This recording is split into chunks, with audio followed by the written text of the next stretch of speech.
I'm currently in a retraining program, doing something I never thought I would do, machining. I had been a retail assistant manager. I've worked in stores. I've written books. I'm very comfortable in libraries. My last job was in a library, and I'm going to be working in a machine shop, something I never imagined, but I honestly feel that God has led me to this place. A lot of things happened around the schooling that I know this is where God wants me to be, and I'm not feeling any fear. I'm calm. I'm learning because of it, and I'm not anxious. I can do it, and God has provided in amazing ways that I never thought. I don't have to worry about money. I don't have to worry about whether I'm going to get a job or not. I know that God's got a plan for me. Mpenzi hofu. Nakuita mpenzi kwa sababu ya uhusiano wetu wa karibu wa muda mrefu. Na bila shaka si kwa sababu nakupenda kwa njia yoyote. Isitoshe umekuwa ukinitesa kuanzia mwanzo mpaka mwisho. Umekuwa ukiniambia uongo na umenizuia kufanya mambo niliyotaka kufanya na niliyopaswa kufanya. Kweli wewe ni rafiki mbaya sana ambaye siko tayari kuendelea kutangamana naye. Na kuandikia barua hii ili nikujulishe kwamba kuanzia leo sitaogopa tena. Ingawa naweza kuhisi uwepo wako, sitakubali kutekeleza matakwa yako. Nina rafiki ambaye jina lake ni Yesu, na ameniahidi kamwe hataniacha wala hatanitelekeza, bali daima atakuwa pamoja nami. Kweli yeye ni rafiki mwenye nguvu, na ingawa wewe una nguvu, yeye ni mkuu zaidi kukushinda. Unaweza kuja kinyume na mimi, lakini Yesu anaishi ndani yangu. Na nguvu ya yeye aliye ndani yangu ni kuu zaidi kushinda yako. Ikiwa huniamini, tazama Yohana wa kwanza 4:4.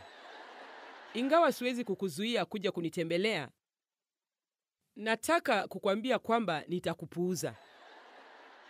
Najishughulisha sana na kuwa na ushirika na rafiki yangu Yesu na kukuza uhusiano wa ndani naye kiasi kwamba siwezi kukupatia muda wangu.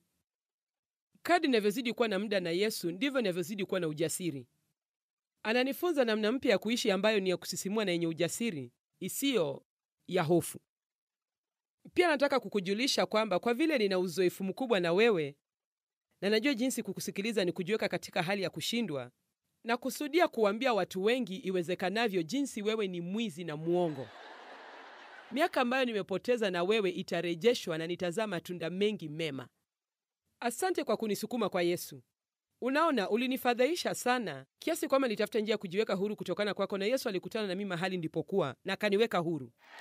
Ukiamua kupoteza wakati wangu na ujaribu kunitembelea hata baada ya kupokea barua hii, nataka kukuambia mapema kwamba utakutana na imani yangu katika Mungu na azma yangu ya kutokuwa na hofu. Jamani, Mungu apewe sifa.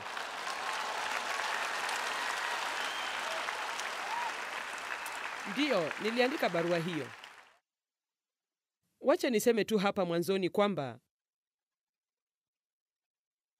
hofu ni kitu ambacho kamwe hakitawahi kuondoka maishani mwetu kikamilifu. Hisia ya hofu haitaondoka maishani mwetu kikamilifu. Na eti kwa sababu unahisi hofu, hiyo haimaanishi unapaswa kuwa mwoga.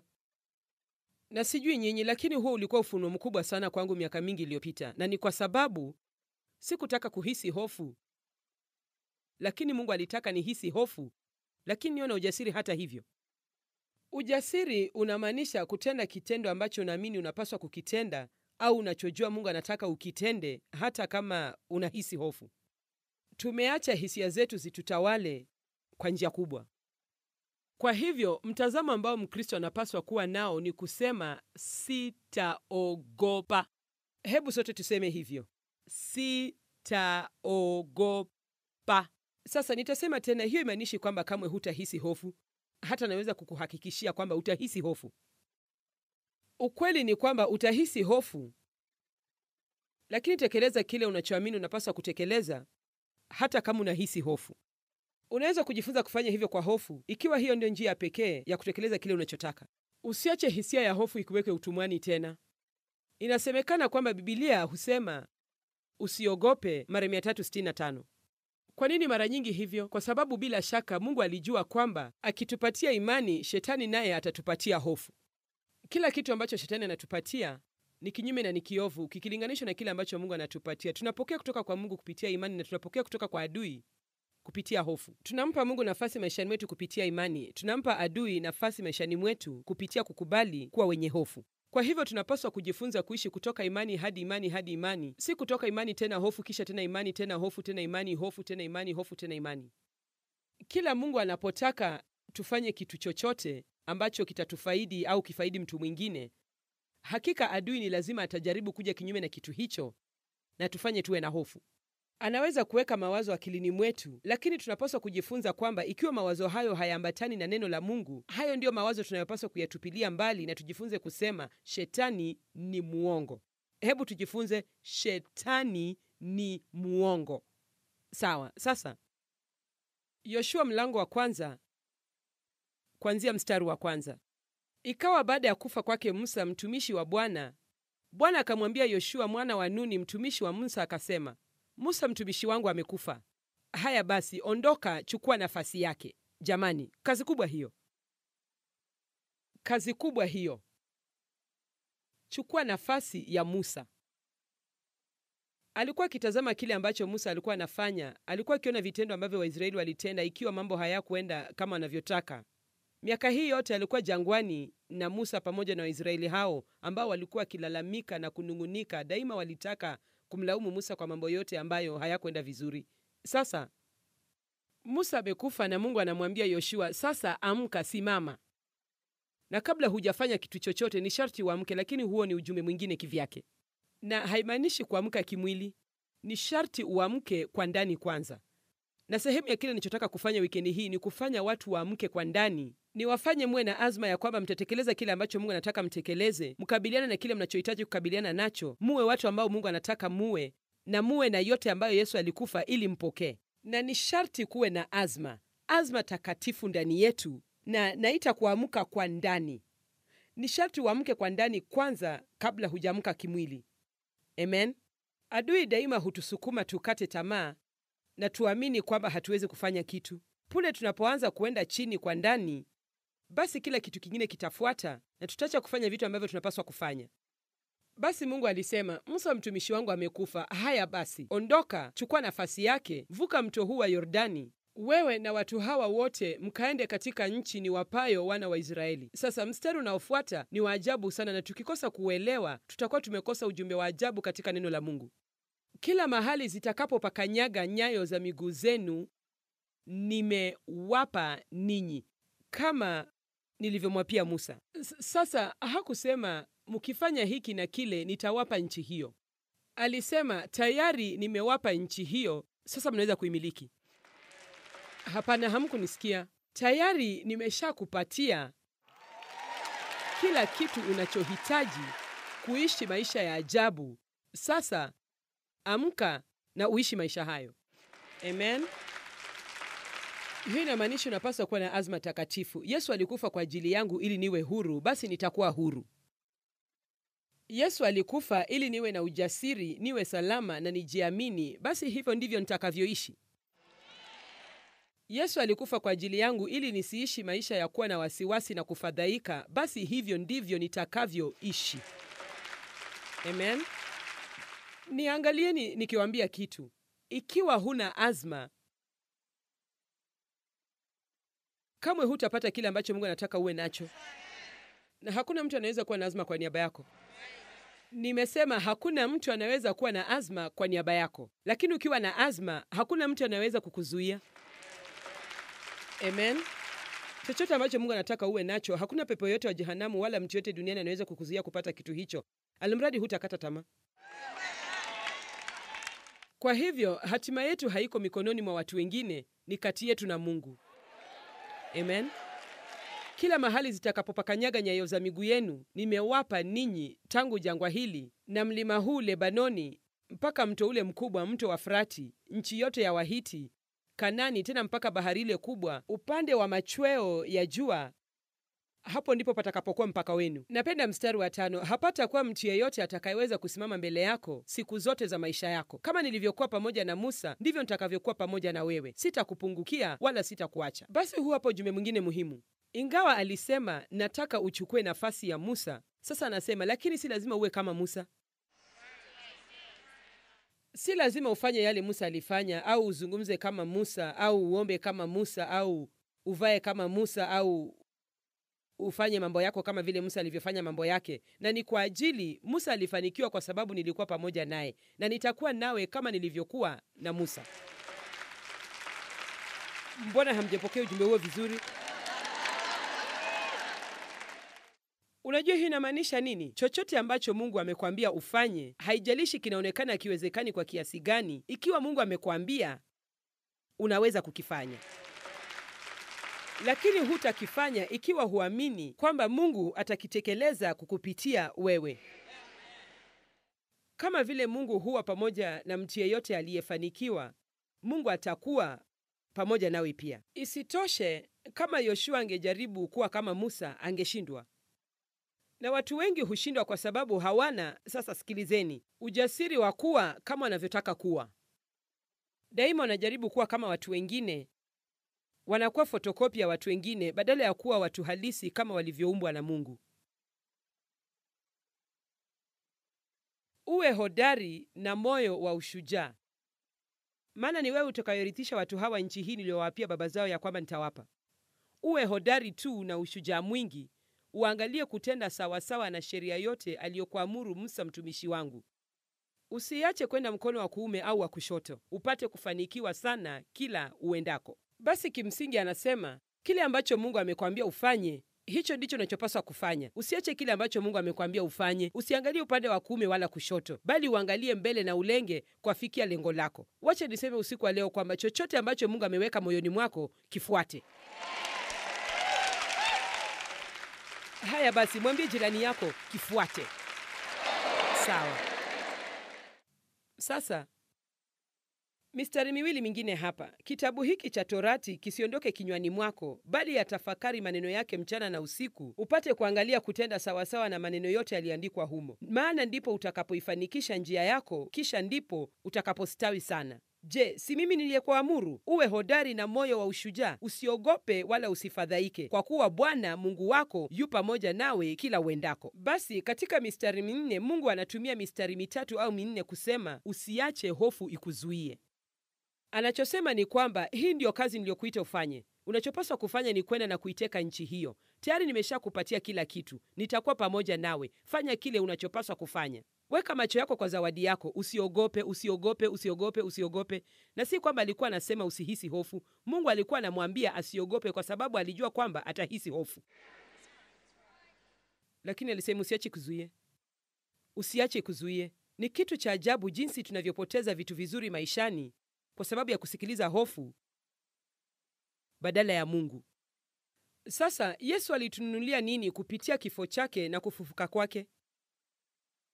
Kwanza, uadilifu, amani na furaha katika Roho Mtakatifu. Basi, ni muda gani wewe hupoteza ukihisi kuhukumika? Ni siku ngapi wewe hupoteza ukihisi kufadhaika na kuwa na wasiwasi? Ni siku ngapi wewe humwacha shetani aibe furaha yako, unajihisi huna furaha, unasononeka na unahisi kufa moyo kila wakati? Basi, huishi katika kile ambacho Yesu alikufa ili ukipokee. Mmenisikia? Unajua, nafikiri unahitaji kuwa na ujasiri zaidi kuishi maisha ya kuwa huru kutokana na hisia za kuhukumika. Yamkini kushinda kitu kingine chochote kinachoweza kutukabili.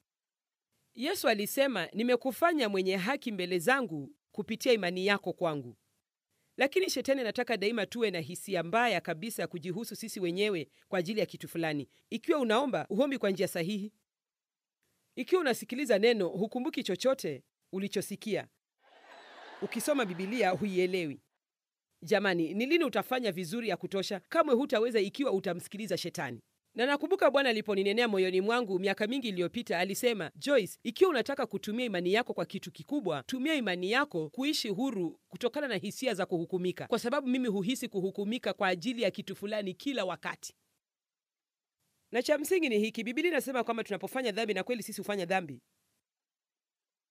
Mungu tayari ameshatusamehe kupitia kifo na kufufuka kwa Kristo. Tunahitaji kutubu, na hiyo inamaanisha kuomba msamaha kwa dhambi zetu, kuwa tayari kujitenga na dhambi, na tukishafanya hivyo, tuamini kwamba Mungu ametusamehe dhambi zetu, amezisahau na ameziondoa mbali kama mashariki ilivyo mbali na magharibi. Kwa hivyo, tunapohisi kuhukumika, hiyo ni uongo kutoka kwa Shetani, kwa sababu Mungu anasema kwamba amesahau dhambi yangu na mimi nahitaji kuisahau. Yesu alikufa ili uwe na uhuru huo. Usipoteze siku nyingine tena ukihisi kuhukumika kwa ajili ya makosa uliyofanya jana. Siwezi kufanya chochote kuhusu hisia zako, lakini naweza kukufunza jinsi ya kuishi, na ukiishi jinsi unavyotakiwa kuishi, basi hisia zako zitafuata uamuzi wako. Umeelewa hiyo? Huwezi kungoja hisia zako ziwe sawa ndiposa uamini kitu fulani. Unaamini kwanza, unatumia imani yako, kisha hisia zako zitafuata baadaye. Nataka niseme hilo tena. Unaona, sisi usikiliza hisia zetu sana. Lakini nahisi. Nimeandika kitabu kuhusu mtazamo huo, kinaitwa Kuishi bila kutawaliwa na hisia zako.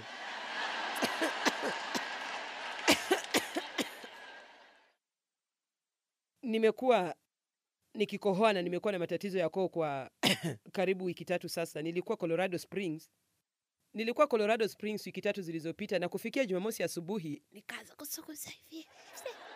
Hujaona chochote cha kusisimua mpaka utakaposimama mbele ya watu 1000 kadhaa, kisha sauti yako ikatae kutoka. Haya basi, nilikuwa nahubiri asubuhi hiyo kuhusu kumaliza mbio yako, kwa hivyo niliamua nitamaliza mbio yangu, na nikajikakamua mpaka nikamaliza. Na nilisema ikiwa mko tayari kusikiliza, niko tayari kuzungumza, lakini nimekuwa na kikohozi kibaya sana, kwa hivyo nikikohoa kidogo ni kwa sababu ya hiyo. Nimeona niwaambie hivyo. Hakuna kitu kibaya na mimi, ila ni Shetani anajaribu kufunga kinywa changu na hataweza. Basi tuendelea tu. Na mume wangu amekuwa akisema kunywa maji. Siwezi kunyamaza kwa muda wa kutosha ili ninywe maji. Sawa, nakumbuka mahali nilikuwa nimeachia. Hivyo ni vizuri. Huwezi kuacha hisia zako zitawale maisha yako. Eti kwa sababu nahisi kuhukumika, hiyo imaanishi una hatia.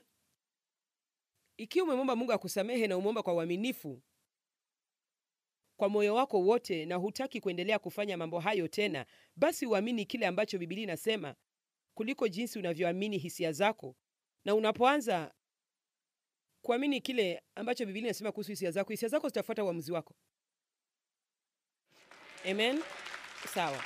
Huwa tunaamini kwanza, kisha kila kitu kingine kinafuata baadaye. Sasa Yesu alikufa ili tuweze kuwa na uhusiano wa ndani na Mungu. Je, una uhusiano wa ndani na wa karibu na Mungu? Ili tuweze kuwa na nguvu. Tuna nguvu. Hatupasi kwenda huku na huko tukilialia, huku tukisema siwezi, nitashindwa, ni ngumu sana. Hapana, tuna nguvu. Nguvu ile ile iliyomfufua Kristo kutoka kwa wafu inaishi ndani yetu. Tunaweza kutekeleza kile tunachohitaji kutekeleza kupitia Kristo atutiae nguvu. Wacha nikwambie kitu, wewe mama mzuri uliye peke yako, kama huyo mume wako duni alikuacha ili aende kwa mwanamke mwingine na hakusaidii kulea watoto wako, na wewe ni mama unayejaribu kulea watoto wako wote peke yako, kama usiseme tena hii ni ngumu sana kwangu, haya siyawezi. Sema naweza kutekeleza kile ninachohitaji kutekeleza kupitia Kristo anitiae nguvu. Mungu atanipatia mahitaji yangu, atanitengenezea njia. Ikiwa nahitaji kuwa mama tena niwe baba na nyanya na babu na mambo yote mengine, Mungu yuko na mimi na naweza kutekeleza kile ninachohitaji kutekeleza. Ikiwa huamini, mambo haya hayatawezekana. Tunaweza kuwa huru kutokana na nafsi zetu. Huru kuwa watu ambao Mungu alituumba tuwe. Huru kutokana na utumwa, uraibu na hofu. Huru kupokea msamaha mkamilifu na dhambi zetu zote sasa na milele na kadhalika. Kujiamini na kuwa na uzima. Lakini hebu acha nieleze kitu kutoka Efeso 3:20. Hebu tuende katika kifungu hicho. Hiki ni kifungu kinachopendwa sana. Sawa, nusu hiyo yote ya chumba hiki hapo inapenda Efeso 3:20 au vipi? Sawa.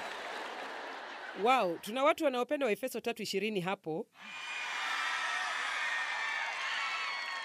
Sijui nyinyi akina nani, lakini hivyo ni vizuri. Bwana asifiwe. Yamkini tutagundua hao ni akina nani kabla hawajaondoka, sijui.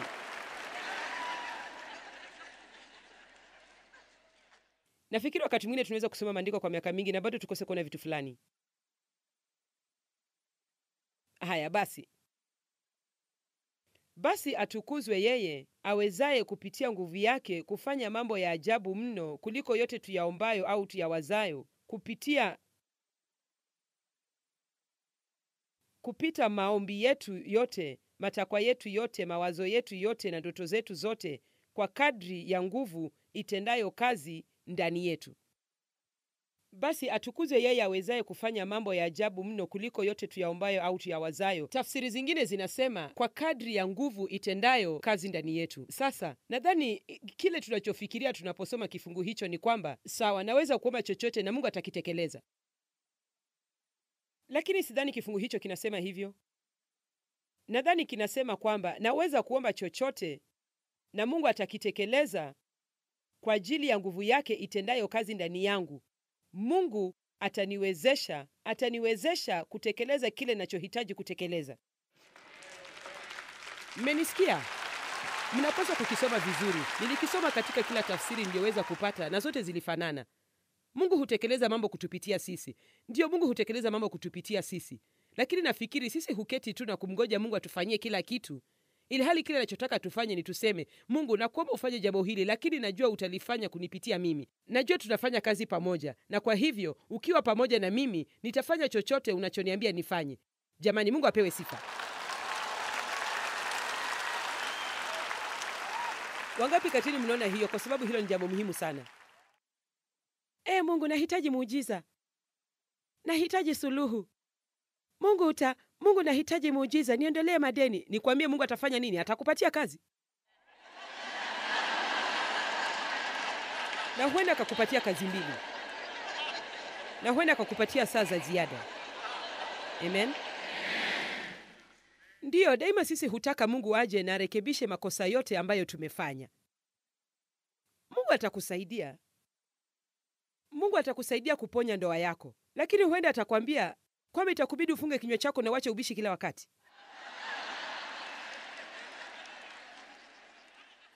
Huu ni usiku wa kionjo tu. Wangapi kati mnafahamu kwamba daima sisi hutaka Mungu ambadilishe mwenzetu, amfanye atutendee mema ili tuwe na maisha yenye furaha. Mungu husema usisumbuke juu ya mwenzako, wacha nikubadilishe. Nataka kufanya kazi ndani yako, nataka kufanya kitu kukupitia wewe. Basi Mungu anaweza mambo ya ajabu mno kuliko yote tuyatumainio, tuyaombayo au tuyawazayo, kwa kadri ya nguvu itendayo kazi ndani yetu. Si nguvu yake inayotenda kazi huko nje mahali fulani ndio itakayofanya mambo hayo yote, bali ni nguvu itendayo kazi ndani yetu. Amen. Na nguvu ya Mungu inatenda kazi ndani yako. Sasa naamini ni wakati wa kuwa huru. Ujasiri ni hofu ambayo imefanya maombi yake na ikaamua kuendelea mbele hivyo hivyo. Mtu ana ujasiri anapojua kwamba jambo fulani halitakuwa rahisi, lakini bado anaamua kulifanya hata hivyo. Ujasiri hukabiliana na hofu na kusema, nahisi hofu, lakini sitaacha kile ninachohisi kinizuie. Ujasiri hauhitajiki ikiwa hatuna hisia ya hofu. Tuwe na azma ya kuishi kwa ujasiri. Sasa nataka kuzungumza nawe kuhusu kuwa na ujasiri wa kufahamu mapenzi ya Mungu kwa maisha yako. Watu wengi sana husema, mapenzi ya Mungu kwa maisha yangu ni nini?